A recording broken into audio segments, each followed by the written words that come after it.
Do you know what that's about? I'm not sure. Well, it's an invitation to Abolition Day on February 8th right here at the Capitol. And it's on the back, you may have been reading that.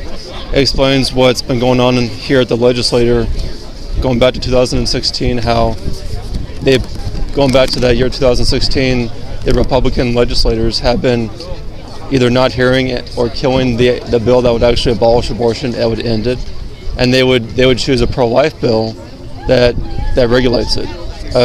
Basically, pro-life bills declare how, when, and where a baby can be murdered. But an abolition bill just says no more. We're going to abolish it. And a big distinction also is that what's that? A huge difference. Well, it's a huge difference, and another huge difference is that all pro-life bills, they adhere to Roe v. Wade. They treat Roe v. Wade as though it's the law of the land, and they treat the Supreme Court as though the Supreme Court, they must be obeyed no matter what they do. An abolition bill defies Roe v. Wade. It ignores it because it recognizes that Roe v. Wade is not law. It's not constitutional. That it defies God's law. It's murder. That is murder, and it also ignores the Supreme Court in this matter. So those are the two big differences. There are other differences, but that goes into it briefly. Okay. And so we're here to call pro-lifers to join us, to honestly repent with us, because I think pretty much everybody here that are abolitionists, we came out of the pro-life movement for those reasons. Okay. Because we saw how unbiblical it was. We saw what was going on, that the pro-life Republicans were compromising, and these abolition bills have proven that. Because up until, I guess, a few years ago, we never had an abolition bill in this country. We had personhood amendments, personhood bills, but we never had an abolition bill that showed the Republicans for what they were, that they did not want to actually abolish abortion.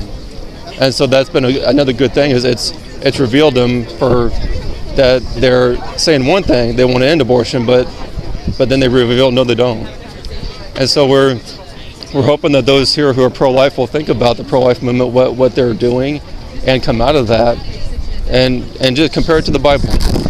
Compare pro-life bills, pro-life, the pro-life establishment, the movement with abolition, compare it to the Bible and see what God says. And realize in 50 years, not one state has abolished abortion. Why is that? Yeah. And we think, well, and I hear a lot how, well, the Supreme Court, they're going to overturn Roe v. Wade, or they might, but they don't realize the history of the Supreme Court. Even in 92, you had a better court. In 92, you had 8 Republicans, 1 Democrat. The 1 Democrat voted against Roe v. Wade.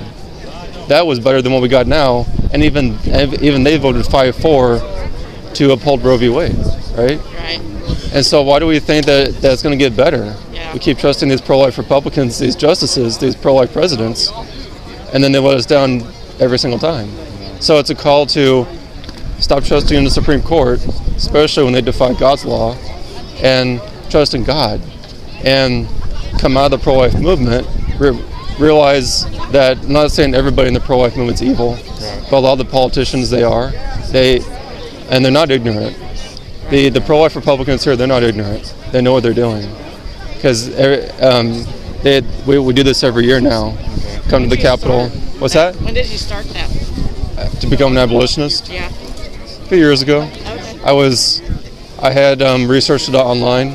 So you figured out that they were kind of dancing around. Yeah, by God's grace, it didn't take that long for me. Like it did, I just, even before I knew about abolition, I was already thinking, is it, because I'd heard at a pro-life conference, I don't know if you've heard of them, Operation Save America, I'd heard that about regulating murder was wrong. And I was thinking, like, the bills that regulate murder is wrong. And I was thinking, is that right? Should we keep regulating it, or do we need to just end it, abolish it? Then I found out about the abolition movement, and I was thinking, these people actually have urgency to protect these children and end this. These people in the pro-life movement don't, most of them. There's a few. And so that was, the light bulb just went on, and I wanted to educate others about what I just learned to myself, because it's like, I don't want to waste my life regulating this and then my children and my grandchildren have to fight it because their dad failed, their grandfather failed. And so one of our goals here today, our ultimate goal is to glorify God. But one of our goals in that is we don't want y'all to waste your life away trusting these pro-life Republicans to uphold the Constitution, saying that they fear God, but they keep passing these pro-life bills. They keep killing these abolition bills. It's a waste of time. We think it glorifies God, and until you find out, wait a minute. Okay, this is where in this area, it's all unbiblical. And another thing that's a difference between an abolition bill and a pro-life bill is an abolition bill punishes those who murder their babies, just the same as you punish those who murder foreign people. Right. And the pro-life movement opposes that. They think every mom's a victim, every single one of them. But those who spend time at the abortion mill see most of them aren't victims. Yeah. There's exceptions. There are a few, but most of them are not. They know what they're doing. And a pro-life bill that treats the mom as a victim, and a lot of them, the Texas bill, for example, you're familiar with the heartbeat bill in Texas, that actually, do you know what punishment that gives to the abortionist if he's caught? A $10,000 fine. Oh, really? For violating the so-called law. That's it. The mom gets no punishment, and the abortionist gets a slap on the wrist, basically. $10,000 for a baby's life.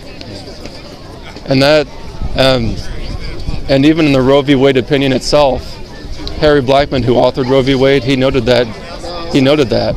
Why in Texas law there was no punishment for the mom, and the abortionist get like 7 years in prison, I think. The Roe v. Wade opinion. And a lot of pro-lifers don't know that. And I didn't used to know that. What's that? That's sad.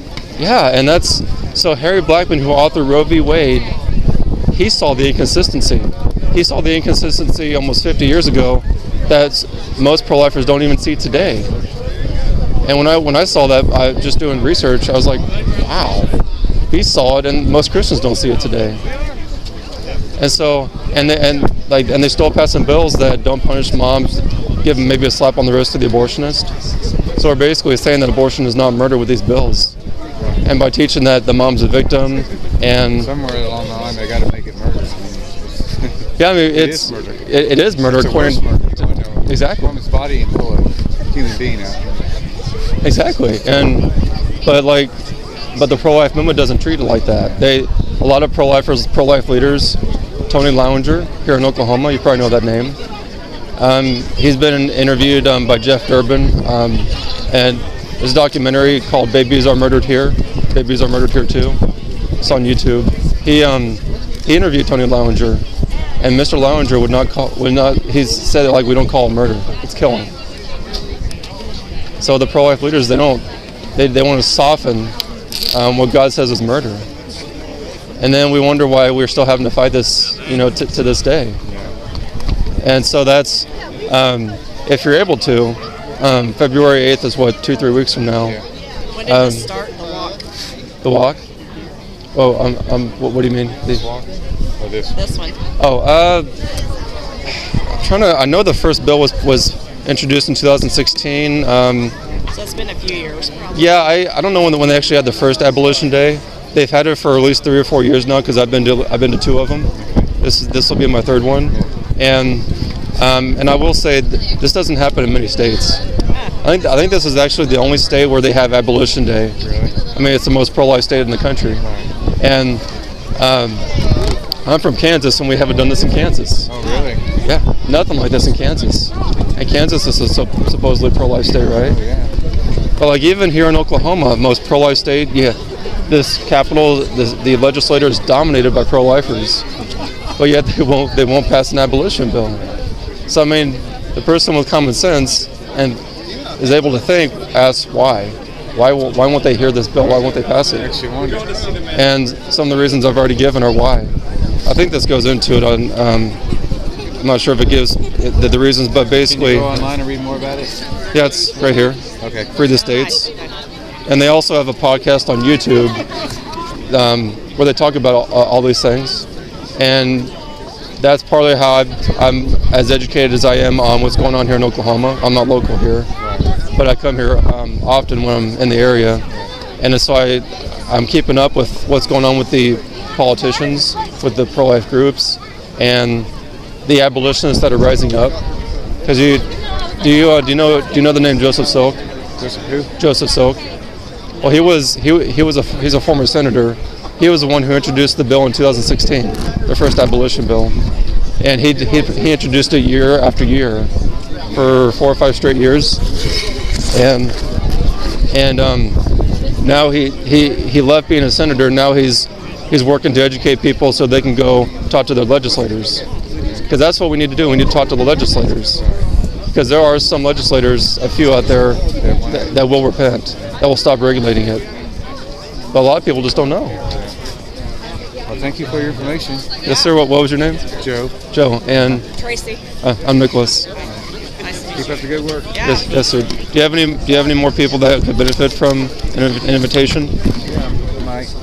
Yeah. Thank you. Thank you, Tracy. Yes, sir.